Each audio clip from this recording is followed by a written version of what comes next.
Yo, what's up mga kaibigan? Nali na tayo magkwentuhan. Kanina nga'y nakuha na ng OKC Thunder ang kanilang 7th straight win, excluding ang NBA Cup Final na hindi naman kasama sa kanilang record. Ito nga ay nang talunin nila ang Miami Heat kanina sa score na 104-97. Nanguna dito ang 33 points, 6 rebounds, and 4 assists si Jalen Williams, 25.7 rebounds si Shai Gilgeous-Alexander, at 13 points, 18 big rebounds si Isaiah Hartenstein. Nasayang naman ang 28 points and 12 rebounds ni Tyler Hero. Sobrang nakatipid nga ang OKC Thunder. Yan ang pamagat ng video na ito, specifically kay Jalen Williams. Si J-Dub nga mga kaibigan ay may sahod lamang na $5 million per year ngayong season at may average siya na 21.3 points, 5.9 rebounds, 5.1 assists, and 2 steals per game on 49% shooting sa field at 38% shooting naman sa 3-point line. Tandaan, ginagawa niya nga mga stats na ito sa best team sa Western Conference.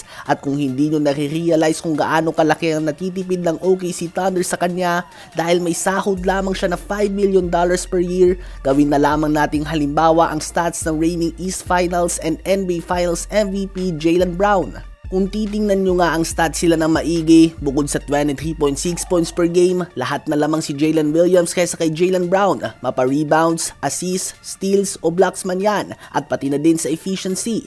Again, $5 million ang sahod ni Jalen Williams. Ang Finals MVP Jaylen Brown ay sumasahod ng $57 million per year.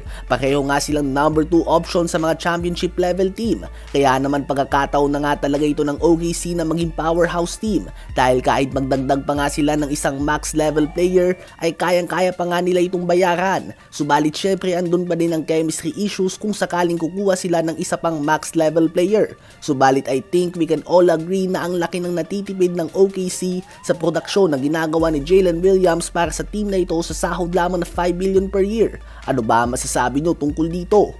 Bigo naman ang Milwaukee Bucks na may pagpatuloy ang mga panalo ngayong wala si Damian Lillard. Tinalo sila ng number 1 seed Cleveland Cavaliers sa score na 124-101.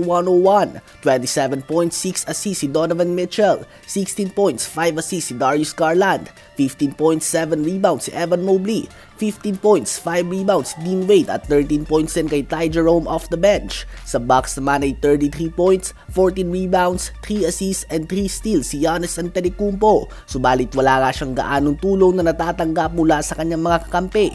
Bumalik naman si Joel Embiid sa game kanina ng Philadelphia 76ers at ng Charlotte Hornets na may maskara na suot upang maprotektahan ang kanyang sinus fracture. Nagtala siya ng 34 points, 5 rebounds, 9 assists, 2 steals and 2 blocks at nakuha din nga nilang panalo sa score na 108-98.